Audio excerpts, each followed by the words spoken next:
What is going on, everybody? We are back for another edition of some wrestling conversation. It's so weird not to say like weird Tornado Tag podcast, but we're back from the Anthony Blackwell Jr. YouTube channel. Joined once again by my main guy, Brian BP Burke, whatever we call him these days. Yeah, same thing. But we have another fan requested topic, 2 back-to-back, and they may know each other. Yeah, it's very possible. Yes. Well, thankfully, we're going to be talking about something light and airy and fun. And no, we're not. Okay. Unfortunately, no, that's not the case. But when this was presented to us, that like, hey, this would be an interesting topic for you guys to talk about. You have already tackled this topic before. A long time ago, yeah, and not in a way where I would like a do-over. You've done enough with podcasting where. It's just like anything else. It takes a little while to get good, to the degree that you get good at something. Yeah. So I do a podcast, Murder My Dude, new episode coming out in about 4 hours. And one of the early episodes we did, the episode that's coming out is going to be episode 142. And I'm going through the archives now as I speak.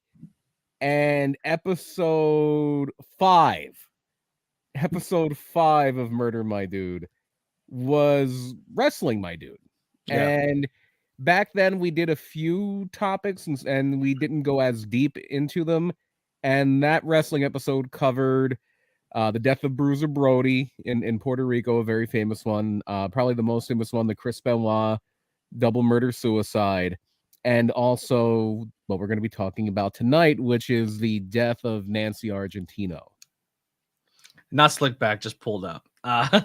Yeah. You have long slide burns and your hair slicked back. Yeah. So this is where when you are really in love with a sport, or you're in love with a team, or you kind of build that, or a business, you kind of build that like, everything's awesome. I love everything about what we do here, and professional wrestling has definitely been that niche for us, you longer than me, but there are things that have happened in the business that aren't good, and it's good to talk about them, and it's good to learn from them, and so we can better ourselves as people, or maybe make changes so they don't happen again. And that's kind of what that episode was different situations in professional wrestling where things weren't good. Yeah, and wrestlers are people, and sometimes people do bad things. So there's no sugarcoating it. And so yeah, and I mean, there's that whole series on Vice, The Dark Side of the Ring. This was an episode. This was an episode that really kind of dropped a bombshell in this case when it aired. And and you got to remember, like I've read a lot of books about wrestling, and it was a different time. This all happens. The case we're going to be talking about tonight, it all happens about 40 years ago. This happened on May 11th, 1983. I was in my mom's belly at the time, so I wasn't even born yet. And wrestling was still house show driven. Obviously, it's on TV, but it's a house show driven business. You're making towns. You're living on the road. It was a hard life. It was a hard life, and the people in it lived hard. If you read any wrestling books from that time, most of them are talking about they would buy a case of beer, put the beer in the car, they would drink, and like every wrestling book I've ever read from that time was talking about drinking and driving and getting in the fights, and it was a rowdy, testosterone-fueled existence. Drugs, alcohol. Yeah. And none of this is to explain away or forgive behavior that is unforgivable. But yeah, it was wild times, and there was probably no one more wild in the WWF, in the New York territory, than Jimmy Snuka. He played a wild man on TV, and he was a wild man behind the scenes as well. Yeah. And this is a guy too that they talk about in the documentary. Did not read or write English. He came from the islands and came over here. He was a little kayfabe, but he couldn't read. Yeah, and he didn't have a driver's license either. Yeah, so he was he was a little different. You know, I mean, in that aspect, there was a lot different there too, because you know, it's when all you know is one thing in professional wrestling. That's essentially your lock-in. You know. Yeah, and he would be one of those guys that they would like a handler, so to speak. Yeah. And for a while it was Buddy Rogers, the Nature Boy, the first WWF champion. He was Snuka's manager on TV, and he was one of those managers that also kind of had to manage him in real life too. And that worked out great. No issues, and he stayed there forever. No, Buddy had some of his own issues. Buddy had liked a little bit of the pro wrestling, the nose candy. Yeah. I would say pro wrestling back then, but we still have people who enjoy that nose candy. Yeah. Oh, geez. And look at their locker rooms are doing fine, aren't they? Yeah, elite. So yeah, Jimmy Snuka is known as somebody that's a little hard to control, and he needs supervision. And enter Nancy Argentino, and Nancy Argentino is at the time Jimmy Snuka's girlfriend. And it's so funny just talking about this. I was thinking of a conversation we had with a veteran of the wrestling industry. I'm not going to name names. We were talking to a guy who is old school and really is about that life. Like, he's not like about that life. He's not running around driving drunk and doing coke and everything, but he understands what that life is. He's lived it. He's lived the wrestling life. Fun fact, you know where Nancy met Jimmy? Yes, I do. Yes, I do. In the Dark Side of the Ring, she was a Rod. She hung out with the Rods crowd. Johnny Rod's her sister, I believe, was engaged to Johnny Rod's. Yeah. Somebody very close to her, I believe it was her sister, was engaged to Johnny Rod's, and that's how Nancy Argentino met Jimmy Snuka. But what I'm getting at is like there's a little bit of an equivalency to being in wrestling, especially at that time, and to being in the mob. Yeah, it's a closed society. They don't really tolerate outsiders. You're part of a brotherhood. And a lot of times you'll watch each other's back and look the other way, even if the person in your brotherhood is in the wrong. Yeah. And so Nancy becomes kind of I'm thinking back to The Sopranos, the Gumar, the girlfriend. But Snuka's married with kids at this time too. He's married to, I believe it's his first wife. I know it wasn't the wife he would have later in his life. He has kids, and he also has his girlfriend when he's on the road, who is, they talk about road wives, but that's who you travel with. This was his road wife, even though they were in a relationship. But she would travel with him. She was a licensed driver. She could read. We're not talking about world class. Glenn Goza, RASSLAN. That's wrestling. You don't know about Glenn Goza, do you? That might be on the Tales from the Territory thing on Vice.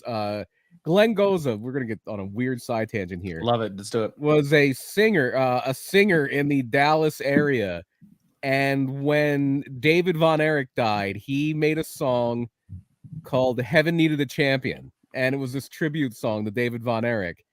And then his follow-up, the B-side, was "Wrestling," and he's not even singing. He's just talking about, like, they want to do all this, but I'm going to wrestling. And they had him sing it in Texas Stadium. And it's, if you look up Glenn Goza wrestling, RASSLIN, that's wrestling, on YouTube, you'll find the song and have a laugh or two. Yeah. Side tangent over. So we're just kind of painting the picture. And Nancy Argentino, is, and she's only 23 years old. Like, obviously, earlier today we were talking about Sarah Lee, the Tough Enough winner, who tragically died today. Only 30 years old. She's like 3 kids. Real quick, not to jump ahead a little bit here. It wasn't one who famously got into an accident the night this all went down. I don't remember. Because I wasn't there. Now, this wasn't on Dark Side of the Ring, but wasn't there a story where there was? Yes, Snuka was in the hospital in the ER, and everyone thought Snuka was there because somebody wrecked their car and got hurt real bad. Yeah, and then they're like, "No, Snuka's here for a completely different reason."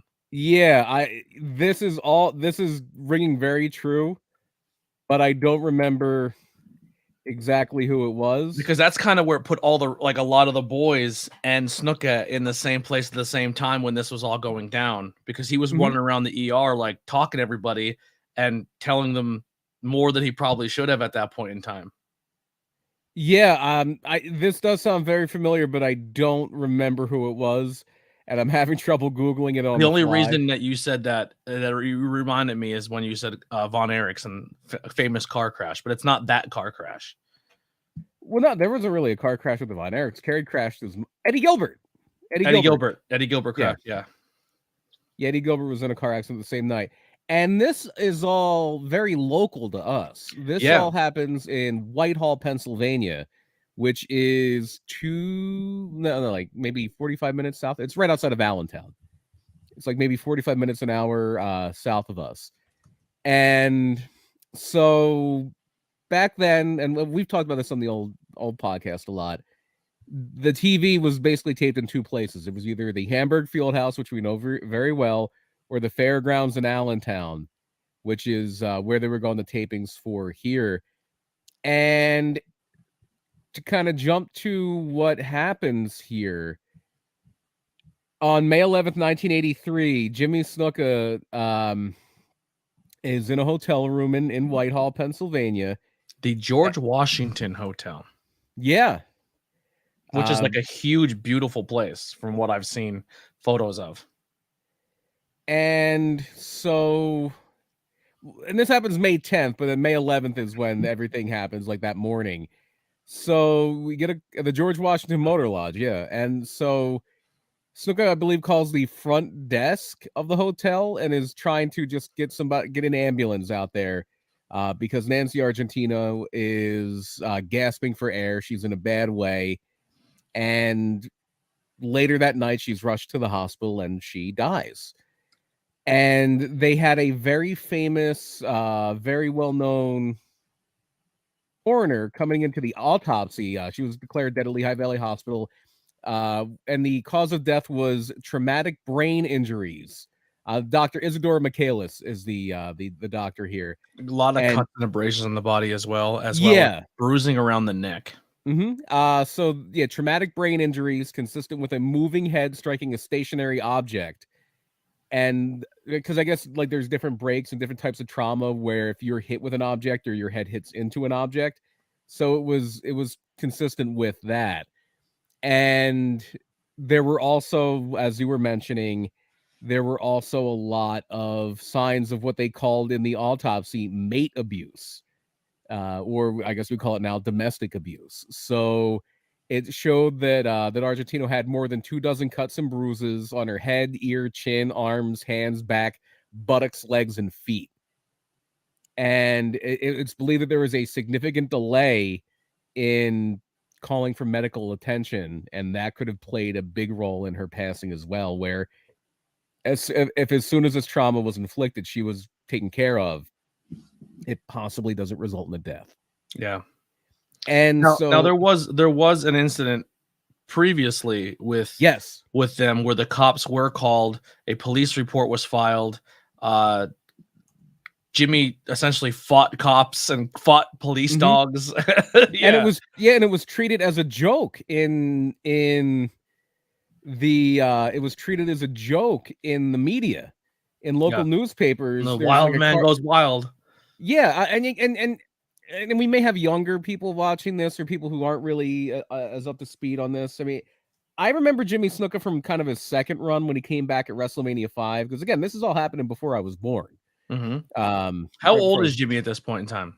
Jimmy Snuka is I'm gonna guess he's in his 20s, because she was 23. 23, yeah, crazy young. They're both crazy young here. He would have been in 1983. He would have been close to 40. He was born in May of 1943. She was 23. He was 40. He was about to turn 40. Wow, that changes things. I was about to say, remember when we were 23, and imagine if we had Jimmy Snuka fame and money. That changes things at 40. and he's married with kids of his own at this point. Yeah. So Snuka is at this point. This is pre-Hulkamania. Hulk Hogan is in the AWA, and I think Rocky 3 came out in '83, or no, that came out in '80, I believe. But Snuka is, there's no Hulkamania yet. Bob Backlund is a WWF champion, but you can make the argument that Jimmy Snuka is probably. Backlund is kind of at the end of his run, and his title reign is showing his age. Jimmy Snuka is probably the most popular wrestler in the territory. Yeah. He's probably the. I mean, Backlund is kind of by default the number one babyface because he's a champion, but it's really Snuka. It's really Snuka. And he has this big feud with Don Morocco. Don Morocco is your top heel, and Snuka is beloved. Like, people loved Jimmy Snuka. And again, we're not excusing any behavior here, but if we're talking about the facts of the situation, Jimmy Snuka was as big as you can get as a wrestler at the time in this territory. And it's the biggest territory in the world, and it's the biggest territory in the country. Because if you look at the cities in a territory, and this is why WWF always had the advantage. Like, if you look at Crockett, their big city is Charlotte and Greensboro. And then they have a few other smaller cities, Virginia and places like that, Richmond. The big cities for WWF, like their 3 biggest cities or 4 biggest cities are some of the biggest cities in the country. It's New York, which is number 1, Philly, which is like 4 or 5, Boston, which is up there, DC, Pittsburgh. These are all, those are like 5 of the 30 biggest cities in the country, and they're all their territory. So Snuka is the biggest babyface in the biggest territory. And yeah, he's got that kind of persona that he is a wild man. Like, his whole thing was he wrestled barefoot. They didn't portray Fijian or Samoan characters. Like, now we have some nuance. Like, Roman Reigns is portrayed as an intelligent guy. The Usos are portrayed as fairly intelligent guys. Back then, if you were a Pacific Islander, you were a savage.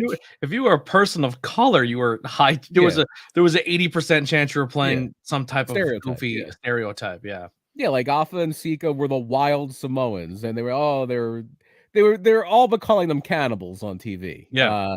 And Jimmy Snuka was a babyface, but he was like, okay, he's a wild man from the islands, and he doesn't really speak, and he's got the wild hair. He does the big flying splash. He's like a caveman.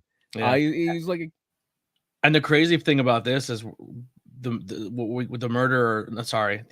death of Nancy hasn't even been talked about yet, and probably Jimmy's most famous moment of his career doesn't happen yet either. No, it's about to. Yeah, and he had, and you're talking about him jumping off the cage and hitting Morocco. I mean, when you think Jimmy Snuka, that's what you think. I also think the coconut. Yeah, I think the coconut in Piper's Pit too. Yeah, and but yeah, like Morocco, especially because it became such a big part of Mick Foley's career story. Yep. That he hitchhiked his way to Madison Square Garden to watch Jimmy Snuka fly off the cage against Morocco. But Snuka also I believe the first or one of the first ECW champions. Wow. If you want to go back, yeah, I'm pretty sure Morocco was one of the first too. So was Tito. But so let's kind of get down the brass tacks here. Nancy's pronounced dead, and the police are investigating Snuka because obviously it seems like this woman was beaten to death. Well, not beaten to death. There was some sort of trauma that caused her death that may have been inflicted by another person. And one thing that is always very suspicious in law enforcement is the idea that if you're changing your story, yes, Greg, and if you were Samoan, or in a lot of territories, if you were black, you have a very hard head. But it's more closely associated with Samoans, and because that lasted well into the 90s.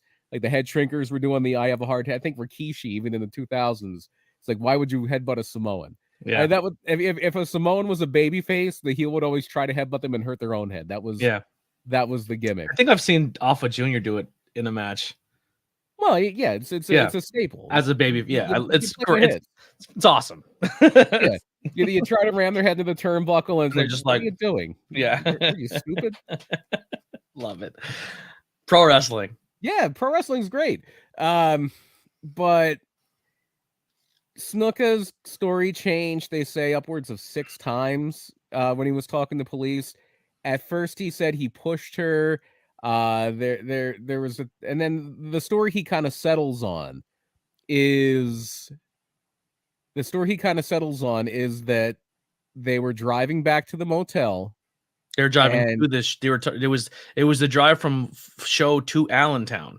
okay, Is essentially what he said. they're Yeah. making the towns. So he's on his way to town. She pulls over. He pulls over for her to pee.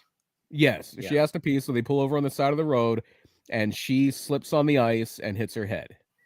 And that was kind of his story for a long time. That was the story he stuck to. And then this is covered on Dark Side of the Ring not that long after that, or not that long after Snuka passes away, and they interview the Tonga Kid, and the Tonga Kid recalls being in a car with Snuka and Nancy on the way that night, and they didn't stop. And they didn't stop. Mm-hmm. So it seems like he may have been trying to concoct a story that was beneficial to him. Even reports and testimonies of people in the ER room that night are all saying that Jimmy was telling stories where it was an accident. It was an accident. Like he was essentially telling a story as if it was like that ditch story never came in. Yeah, absolutely. And so the police investigation kind of just stops. Snuka, according to stuff people have really combed over this case. There's been really good reporting on this. The main guy who kept the story alive, because it was almost like, it reminds me a lot of the Bill Cosby story, where there was all this talk about it, and then you didn't hear anything about it for decades. And then something happened where it comes into the public eye again, bigger and badder than ever.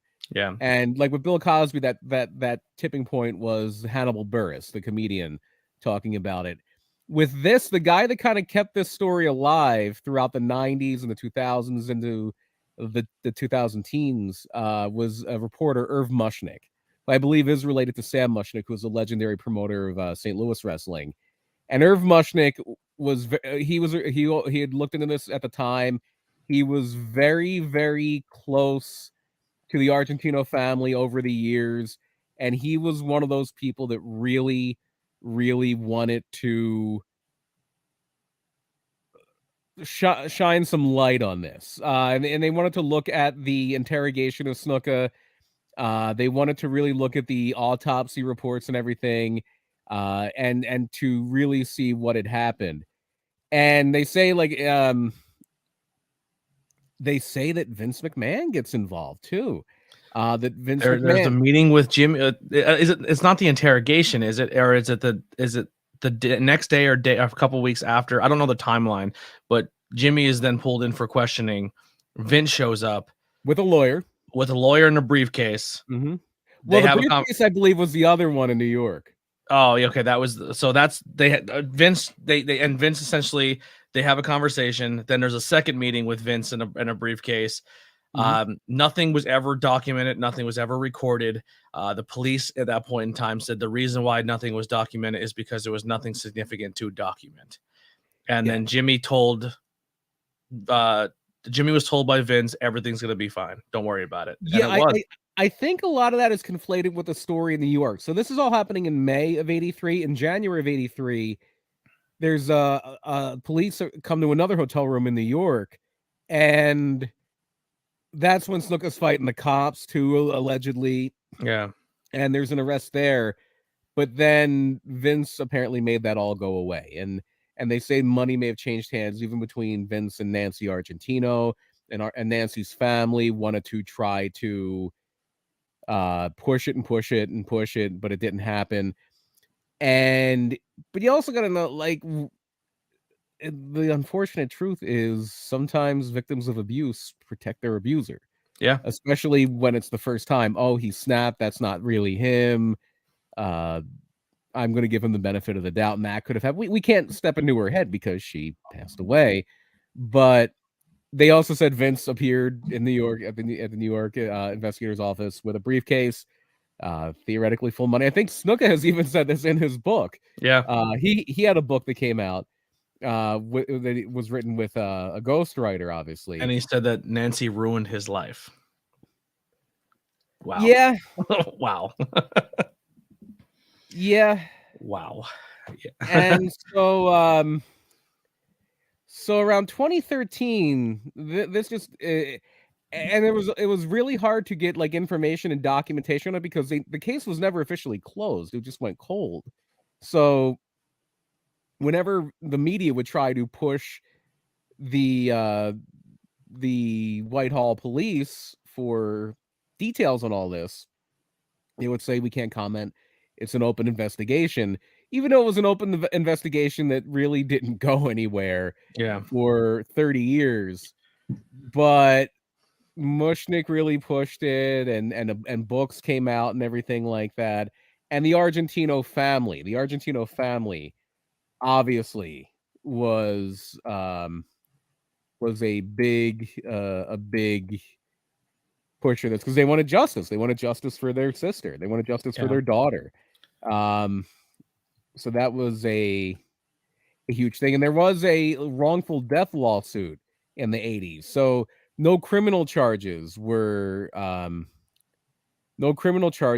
filed, but there was a wrongful death suit. I believe it was I think I read somewhere that it was settled for like $500,000. I don't know if that's the exact amount of money. Yeah. There also was just kind of rewinding here that the family does stay in the dark side of the ring. That when she had her funeral, Jimmy walked in disheveled, essentially being handled by somebody because he was clearly probably not in the right state of mind. All speculation, all somebody else's accounts. He goes up to the casket, crying, apologizing. The dad pulls him away from the casket. He apologizes to him, and then he leaves. And then on the way out, he says to the mother, "She looks terrible," which I guess stuck with the family that he said that. And then the person who did the mortician, I guess they would be coroner usually does the autopsy. Well, not the autopsy. The person who prepped her for the mortician, undertaker, funeral director. Yeah, they said they tried everything, but they couldn't cover a lot of the bruises and the damage that was done to her. Like, so even the guy who was trying to prep her for her final resting was like, it wasn't good. Like, you know what I mean? It was a tough job to cover up bruises and scarring. So it was definitely something very, very visually apparent. And then the family physically sees this. Everyone sees it. And essentially the cops are like, nope, she fell in a ditch and hit her head. But they're like, what about everything else? And they're just like, nope, it's done. Forget about it. Move on with your life. Yeah, I just found a good timeline for this because I was a little fuzzy on the dates. Yeah. June 1st. So a few weeks after this, the police interview Snuka with Vince McMahon present. And it's after that interview that the story kind of goes away. Yeah. So there has always been a group of people who said Vince paid off the cops and made it go away. Do we know this to be the case? No. No one knows. All speculation, all rumor. Yeah. As Bruce Pritchard would say, all rumor and innuendo. Rumor and innuendo. Also, during this timeline on Dark Side of the Ring. Yes, by the way, in '85, the Argentino family won a $500,000 lawsuit judgment and never saw the money. Really? Wow. So also the Argentina family has claimed in the Dark Side of the Ring documentary that they were called by, let's just say, a promoter. They said, they didn't say who, and they said they were offered $25,000 just to if it would help them, essentially is how it was worded. And they're like, no. And they hung up the phone. I think that may have been from the January case. That wasn't even from May. I think that was the initial case. They made it seem like it was after the death. Yeah, and they did a decent job, Dark Side of the Ring. They have been criticized in the past for editing and moving things around. So that I personally you're telling a story. You're telling a story as well as trying to inform people. So I understand. Because even Tonga Kid, like when he said his side, it wasn't like he was. it was definitely, you could tell in the editing it was used, because then they went to the cops like, yo, the guy who just sat here said, do you never interviewed somebody to see if there was a third person in the car? And they're like, yeah, we did. And like, I mean, he's like, well, the guy who just sat here said he was in the car and nothing happened. And he's like, well, Yeah. you And know, it's I think Tonga Kid has said it might have been a different time through, because they did go to Allentown every 3 weeks. yeah, So, they're always on the road. yeah, I've only been doing this a couple months, and I couldn't tell you every single thing that happened in a car ride on the way to a wrestling show. You know what I mean? Like, oh yeah, yeah. they all kind of lump together. Yeah, yeah, and imagine that being 7 days a week, pretty much every day of your life. That's how these guys were running back Yeah, then. it's easy when you watch a documentary, and this is not me taking a side here or anything. I'm just saying it's really easy to say, you know, how do you not remember this, and this? And Easily, it was 30 years ago.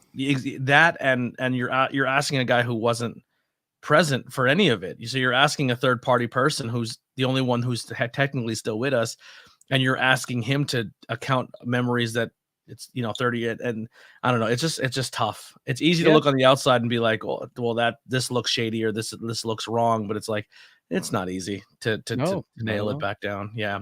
And then Yeah, go things ahead. like this always make me think of that movie Rashomon, the Kurosawa movie, which is a wonderful movie, and it's all about it's the same story told of a murder told like 5 different ways. It's from the victim, from the Well, perpetrator, from what was the the one witness. episode that you covered on Murder My Dude, where the guy attacked a girl in an alleyway and 5 people watched the same crime and all told a different story? Are you talking about Kitty Genovese? Where essentially the guy was like, he attacked her and Yeah. she ran from the scene, and he came back to the scene and Yeah. attacked Yeah, her, and multiple people seen the attack and all had a different story of how it went down. yeah, that I think you're talking about the Kitty Genovese thing, because That's they always crazy. talk about that as like there were all these witnesses and nobody did anything to help. That's what they always say, but Yeah, it's not true. but even the witnesses didn't have the same corroboration of what they seen. Oh, that's why eyewitness testimony is Bunk. historically incredibly unreliable, Yeah. incredibly unreliable. So Times and dates absolutely bleed together. Yeah. yes, they do, yeah, and so yeah, nobody knows for sure if Tonga Kid was there. He could have been thinking of another trip, uh, because Nancy Argentino and Snooker were together for a year, almost, and Tonga Kid was starting to break in at that time, at least into that territory. And they if you look at the records, his first time wrestling in Allentown was March 3rd, which was a week before. So it could have been the week before, and he very easily can conflate it 35 years later. Hmm. So we're not that might not be the smoking gun some people think it is the Yeah. point we're trying to make. So yeah, in 85, there is that wrongful death settlement, and then it kind of goes very cold for a while until the Allentown Morning Call, which is the main newspaper down there. They do an investigative report in July of 2013, and they reveal this sealed, was never released to the family, never released to the public, this sealed autopsy report of a crime that at this point, or an incident at this point that happened literally 30 years ago, that Nancy Argentino's death was officially ruled a homicide. Like, that was never fully known until 2013. And the district attorney at the time then decides, Jim Martin, he says his chief deputy DA is reviewing the file. That this is about 3 weeks later, and after about 6 months, they announce that they're going to bring the case to a grand jury in 2014. The wheels of justice do move incredibly slow, so it's not until 2015, September 2015, that Jimmy Snuka, I believe his real name is James Rear, or I don't know if I'm pronouncing it right. He was officially in 2016 charged with, or rather in 2015 he was officially charged with third-degree murder and involuntary manslaughter. And his defense team argues competency. At this point, he had already been diagnosed with stomach cancer.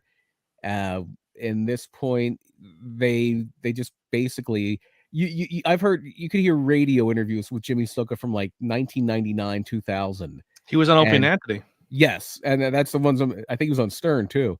And the Opie and Anthony one, you can tell he's really, his faculties aren't complete. Dude, when I met him, his faculties seemed incomplete. Right. And that Well, was in the 90s, right? Yeah, 2000s. Okay. Yeah, because my brother was born, because he was born 2000, 2002, 2000. I don't know. No, he was 90, but he by the time we took him to a wrestling show, he would have been much older. Okay, yeah. So Yeah. this would be around that time, yeah. Yeah, it's but like the thing too is what they say in the documentary about Snuka's personality is like he kind of kept to himself. He didn't really talk to a lot of people, and he stayed relatively quiet. And you got to remember also in the 80s, we're still in kayfabe land. We're still Jimmy Snuka is portraying on TV the wild man who isn't really a functioning member of society and doesn't talk. Like if you watch Snuka back in the day, he didn't talk. He'd go who. Yeah. And so yeah, that was his whole thing. He was the wild man who didn't speak, and so you kind of lived that gimmick. You if you were a foreign heel from Japan, you did the no English gimmick. Yep. People lean on that well past kayfabe too. Tajiri would infamously give you the no English thing, and he speaks English fine. But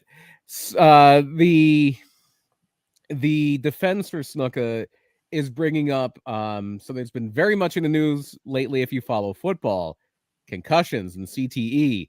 They even played the famous clip from Piper's Pit in the Hamburg Fieldhouse of Roddy Piper just waffling Snuka in the head with a coconut. He lays it in. He bashes that coconut over Snuka's head. Got to get the pop somehow. And saying like all this trauma, they call back to the Chris Benoit case, where CTE and brain injuries are blamed for a lot of people blame that what he did on that. And then they also say like he's just not mentally competent to stand trial. So they have a competency hearing in 2016, and on June 1st, 2016, the judge says Jimmy Snuka is not mentally fit to stand trial. And a few weeks later, they ask Snuka to undergo mental health treatment. And that's all you really hear until the end of 2016 when you find out that Jimmy Snuka has gone into hospice. And the stomach cancer has advanced and is getting really, really bad at this point. And then at that stage, the decision is made not that long after that, a month after he goes into hospice, and he's pronounced that he had 6 months to live. It's eventually ruled that he's incompetent to stand trial. He's most likely not going to be competent to stand trial at any point. So the charges are just dropped. Obviously, the Argentino family is dismayed. It sucks, but I mean, like they this is one of the cases where it's like, oh well, there it is again. There's corruption, but like, what we already said later, he dies a week later. Yeah, literally, I think it was 2 weeks. Yeah, it's January 3rd that they make this ruling, and then January 15th he dies. So yeah, so even if they would have put him on trial, he would have died before the trial was over. And I don't know many people who are, who you can argue that they were competent at that time because, it's just, I don't know, because like I said, a week later he's gone. Yeah, and you have to, if you're facing trial, you have to be able to stand up for yourself, defend yourself, and it is more than likely that at that stage he wasn't able to do that. If you want to really be outraged at something, you should be outraged at the fact that this wasn't really handled at the time, that this wasn't handled in the mid 80s when all this investigation was going, and they sat on this autopsy that ruled the death a homicide, and we know that somebody close to the victim. First of all, I'm gonna put on. I'm literally putting on my true crime podcast host hat. True crime podcast host hat. It's literally on my head. If you know anything about how these things work, the first person you look at when somebody is murdered, especially if it's a woman, or even if it's a man, you look at their romantic partner, you look at their spouse, you look at, and because more often than not, that's the person that killed them. Yeah. We always have these things in our head of the serial killers and the stranger, the lone stranger. But most people who are murdered, know their murderer. The victim and the perpetrator are known to one another, and especially when you're talking about women. Yeah. The big plurality of women who are murdered by their romantic partner.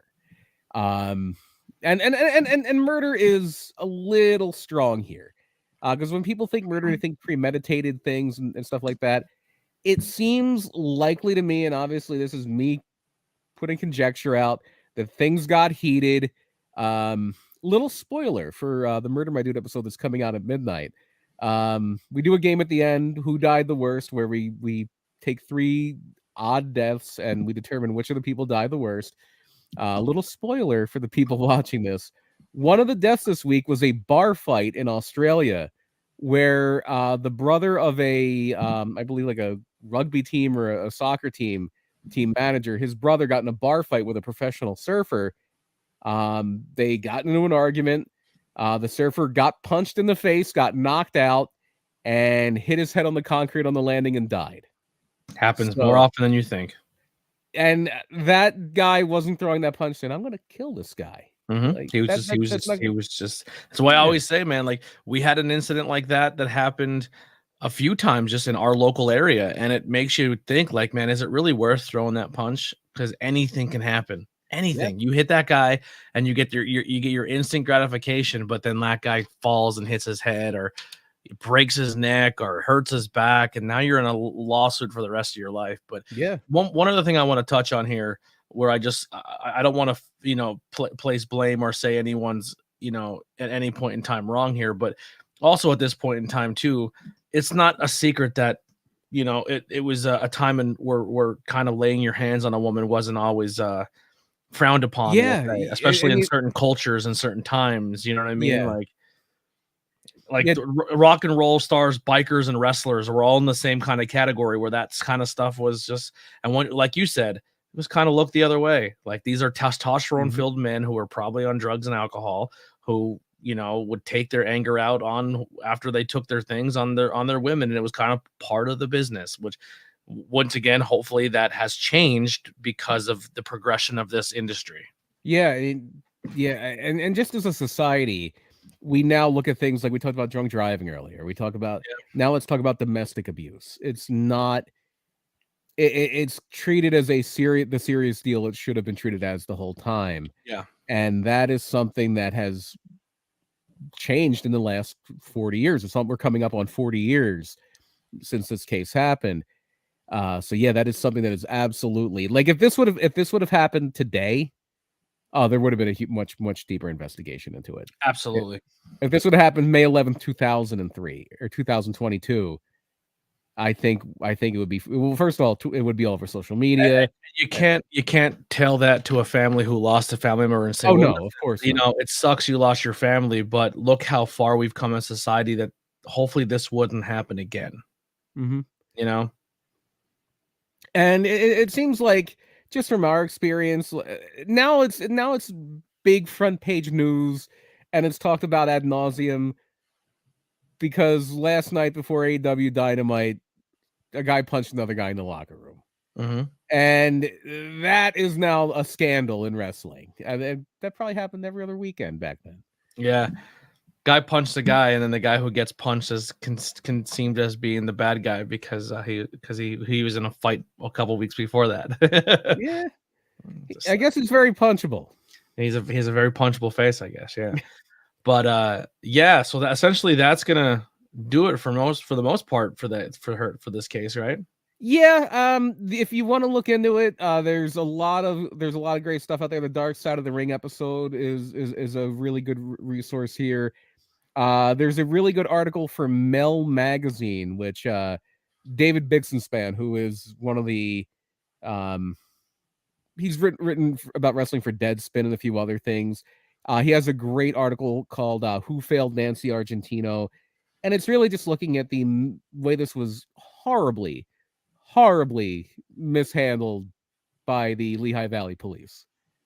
Horribly mishandled. Obviously they didn't kill her.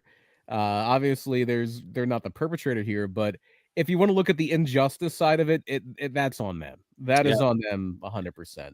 Well, and I'm sorry, go ahead. I didn't mean to cut you off. Oh, and then just one other person to mention, and we already talked to him, and he's been very close to the Argentino family. I wouldn't say he's given you I hate to use this line because the people who put it in the lexicon or anything, but he doesn't exactly give you a fair and balanced look at the case. He is very much on the side of the Argentino family and Nancy, and very against Jimmy Snuka. But Irv Mushnick also wrote a book. I've never read it, but Irv Mushnick is the person who really kept this case alive when it was really very much under the rug. He wrote a book called Justice Denied, the Untold Story of Nancy Argentino's Death in Jimmy Superfly Snuka's motel room. Yeah, you can tell there's an agenda by the title. We're saying he's biased, but we're also saying he's biased against legit a murder that was never taken care of properly the first time. You know what I mean? So sure, there's emotions and their angers there because he's like, why wasn't this dealt with the right way the first time? Oh yeah, and obviously the Argentino family. I don't want to make this dude seem like he's the villain. No. No, I'm saying absolutely not. Yeah. No, Irv Mushnick is the reason that if I die and it's weird, I want a Mushnick on my side. You know what I mean? Like I want someone to look into it. He's the reason that people are even still talking about this case. Well, him and the Argentino family, of course. Mushnick hates wrestling, wrestlers, and wrestling. That's Phil Mushnick. That different Mushnick. Yeah, different Mushnick. Yeah, Phil Mushnick is a writer for the New York Post, and he's the one that was always writing about WWF and the steroid scandal and everything. Yeah. This is a different Mushnick. Irv Mushnick has written things about the Benoit case, about this, about a few other things, and yeah, I mean. What I'm saying is there's a problem too with wrestling fans, and I'll use this case and the one we just said Benoit as an example. We have wrestling fans who believe that they didn't do it because they were fans of them. Yeah, you know what I mean? It's just like, listen, we love this business, and we want to say our heroes were our favorite of all time. But when your hero does something, you got to step back and be like, listen, my guy never committed a crime that we know of. Are he going to charge for it? Oh, I think not that level of crime. But I'm very also aware that like during that time that it's not cool, but it has been done. And some of my favorite wrestlers were scumbags back in the day. You know what I mean? Like, it's why I kind of attach myself with more people these days, and I do a little research on them first. Like, are they good people? And we live in a time now where you can kind of do your homework, where if a wrestler's openly to put himself on social media or put himself out there, it's like, oh, he probably has a lot less to hide because he's willing to be himself other places. And that wasn't a thing in professional wrestling or sports back then. Yeah, you very much had to inhabit your character. Yeah. It's so funny because I was watching right before this, I watched that Tales from the Territories about Memphis. I gotta start watching that. And that was the first episode. They're just the one episode in. And they do it in the round table. It's all people who are involved in Memphis. It's Dutch Mantel, Jeff Jarrett, Jerry Jarrett, Jerry Lawler, and Jimmy Hart is on there. Yeah, Jimmy Hart is talking about being carried out of the ring after a match, and he feels this pain. And he felt like somebody threw hot coffee and hit him in the butt with it. But he gets to the back. He was stabbed. Somebody made a blowgun and like blew a needle into him. Yeah, he had to go get like a tetanus shot. Bro, that's terrifying. Jimmy Hart was such a hated heel, and then wasn't Piper stabbed by an old lady? Yeah, a lot of people were stabbed. Yeah, like the old ladies used to stab him with hat pins. But no, Piper got stabbed by somebody, I believe. Yeah, but like we've met Jimmy Hart. Jimmy Hart's the nicest man that ever lived. Like he got blowgun darted. Yeah. But let's wrap this up here. If you've enjoyed this and thought Brian did a fantastic job, I will implore you to please go check out Murder by Dude. He does an amazing job like this bi-weekly and has been doing it for about 4 years now. He's, what I mean? October is going to be 4 because we started the first ever. We started our podcast journey without knowing about each other around the same time. Yeah, our first episode was about the first movie in this new Halloween trilogy that's going to be ending this year. And my first podcast that was recorded as like a test with our equipment was reviewing the Halloween movie. Yeah, that's the first episode of Murder My Dude too. Yeah, that's a wild coincidence. It's crazy. But yeah, we do have a new episode coming out at midnight. And we kind of are covering the story that created the true crime genre. It's the story of the Clutter family murders. If you've ever watched the movie Capote or read the book In Cold Blood, these murders became very famous because the author, the writer, Truman Capote, came to this little town in Kansas where it happened, interviewed all the people that were around, the killers, and the surviving family members of the people who were massacred. So we talk about that story, and we also talk about the story that kind of brought true crime podcasting as a big thing. The serial case. Adnan Syed was recently freed from prison, and we talk about it. Yeah. So all the links are below. You can follow Murder My Dude on all social media, Facebook, YouTube, Facebook. There's a YouTube account, I think, but I don't think it's been updated in years. So. Facebook. We're not so good at the social media thing. Yeah, Facebook. I'm still bitter that our True Social got deleted. Yeah. Facebook, Twitter, Instagram, and also you can find them on Spotify, anywhere you can find podcasts, and you can go to projecthumanoid.com and follow along when it comes to their merchandise or anything they have going on there. Support them. Listen, Brian, like I said, we both started this journey of content creating and podcasting. He started way before this, but he started Murder My Dude around the same time I started my journey into this. We somehow met each other, realized how much we have in common, became close friends. And I think the first time I ever did a wrestling show was in 2005. So it's been a while. Yeah, you've been at this for a minute, but please, I know that tornado tag's not a thing anymore, but we will continue to try to keep this a thing. Once again, we'd love to have people come up with topics. If you want us to review a show, you want us to talk about a topic like this, you want us maybe something fun. Maybe we could talk about. I don't know. Hint, this is your time to put stuff in the comments. But yeah, so I do have a show that I want to review that we already talked about in the docket that's supposed to be happening on Tornado Tag, and we're going to make sure it happens very soon. It was a wrestling show that happened in Pottsville, Pennsylvania. We're going to talk about the Jakara show that happened in Goodfellas Warehouse. If you're local, you're like, what? Wait till you see who was on this card. It's going to be fun. If you want to check it out, we will put the links below that you can watch it on IWTV. That'll be there. But we do want to have guests on. So if you're in the business or if you're a podcaster yourself, we want people on. We want to talk to people. We want you to put over your thing. I know CR Meaty in the chats from Kansas, and he wants us to possibly watch a show from one of his promotions that he likes to go to. I believe it's on YouTube. And then they're going to join us on reviewing that show. So we have a lot of fun content that's coming soon. And if it's not wrestling related stuff, we have movie reviews coming, video games, comic book stuff, music. So a cool thing we're doing soon is getting Converse Kid, who's in the chat, who says I love Brian. He gave me an album to listen to. I got about 2 or 3 songs in. We're gonna listen to the full. I'm gonna listen to the full album, and then we're gonna talk about that album. And he's gonna talk about his favorite tracks, what this album means to him. So we're gonna have some music stuff like that. It's gonna be all encompassing. There's gonna be a lot of stuff that you're gonna see on this channel, and I'm very excited about that. Also been doing a lot of video game streams. Even if you're not into the game, come hang out in the chat. The chat has been unbelievable, even at 2:00 in the morning. Somehow we're like, there's 15 people in there. And they're all chatting. I can't be doing that. I know. I'm just Monday, saying. Yeah. I fell asleep on Monday at 9:30. What I'm saying is that we normally have a nice crowd of people in there, even without announcing it, and they have really good conversations. So even if you're not into the video game being played, join the conversation. We have a really good time in the chats. Thank everybody for that support, but it's been amazing. But yes, once again, Murder My Dude links are below. Please follow them. Reviews and ratings on Apple Podcasts and Spotify help out a lot, so make sure you do that. And show them support. Comment on their latest post on social media and say ABJ sent you. You know what I mean? That's what we're gonna try to do if we put people over, is send them that way and tell them that the old ABJ has been there. But anything else, Brian, you want to cover? Talk about? No, I saw in the chat Chris Benoit as can we stop with the I like to cross over the murder podcast, but I talk about murder enough. Let's give a little break to Benoit. We'll do some other things, but it wasn't Kevin Sullivan. That's all I'll say. It was not Kevin Sullivan. It wasn't Kevin Sullivan. Don't believe don't believe that one. I'll say it was CTE. I'll give you that. Yeah.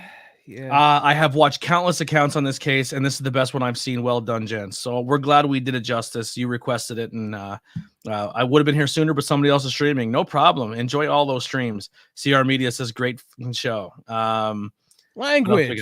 Yeah, I didn't say. I just said afraid. I kind of. Yeah. What's on the screen? Yes. Well, if you can't read, it's on you. Robert Blake, he said, was a case. I don't think we did Robert Blake. You We're did Dahmer, right? Yeah, we did a cannibals episode. You should. That was early on when did you watch the Netflix show? No, It's really good. It's really good. I still have to finish watching Mindhunters. Like, yeah, I finished like, that. I have one thing on my Netflix agenda. It's coming out tomorrow, and I'm gonna be dialed What's in. that? My favorite reality show of all time is coming back after like 16 years, and I am all about The Mole. I love The Mole, and The Mole is coming back tomorrow. Absolutely great show. Loved it. Great job, guys. Enjoyed it. Educate these whippersnappers who thinks it's rigged. I still want botch analysis. I said the botch analysis can be something we do, but I also don't want to. I'm not a big fan of the term botch because you have to realize what they go through when they're in there, and mistakes happen, and to try to take them down for it, it's hard. It's hard to do, especially if you're close to the business and you've been seeing as much as we've seen. Those things happen. That's part of the project, you know. This podcast is awesome. Thank you. Robert Blake played in Cold Blood movie. That's why I brought it up. Oh, okay. Yeah. That would be an interesting one. That's an interesting case. Yeah. But once again, what a blast. If you want to hang out with us this weekend, there's plenty of opportunities to do so. Yeah. There's 3 to be amazing. So if you're not doing anything Friday night, come with us to the Sanctuary in Hazleton. We will be there watching some professional wrestling. I don't know who exactly is wrestling or what's going on. Yeah, I believe it's like the first Friday. Yeah, first Fridays are usually just like wrestlers show up and they put a card together, and it's very thrown together, but it's a really fun time. That's theater meets professional wrestling at its finest. You're gonna see cool lights, music. It's a blast. It's super cheap. It's like $5 to get in. Come hang out at the Sanctuary with us. All the details are the Sanctuary PATV. It is linked in the promotions I follow. And if you're not going to be a more formal show on Sunday, the Ruler of the Ring. Yeah, so there'll be Friday and Sunday. And if you're not local, before, it's an 8-person tournament where the winner gets a crown at the end. Yeah. Interesting. The Ruler of the Ring. And the best part about it, Savio Vega will not wrestle 4 times. I'm not coming now. Yeah. Anyway, look, I'll stay home and watch the Eagles. I'm fine with that. Yeah. I'm loving the Eagles right now. Forget what I was gonna say. Yeah, the most high-powered second quarter offense of all time. That's all you need sometimes. That's all you need sometimes. If they're that good, they put points up all 4 quarters. Anyway, are you really? Team, listen, our team is fine. Our quarterback just needs to let go of the ball. But if you're not local and you want to watch the Sanctuary, you're getting sacked 9 times. He held on to it for 19 steps. Yeah. You don't think I know that? You don't think I had to watch that for years? Sanctuary is amazing. And that's coming from Outbreak Wrestling. Yeah. All the promotions are below. So if you're on our main page of YouTube, there's a tab I have that says friends to follow. Make sure you go follow all those accounts. We're all about showing love to people. So you'll see Converse Kid, Pete DeLong, Tantalizing Tony. Follow those accounts. And then there's another tab underneath that says wrestling promotions I have done commentary for. And everyone's there, like Outbreak and Sanctuary. You can follow them. Sanctuary is free and on YouTube every single time they go live. So you can tune in and watch absolutely free if you're not from the area, or you can come hang out live. And you then can mock Saturday, those bad announcers too.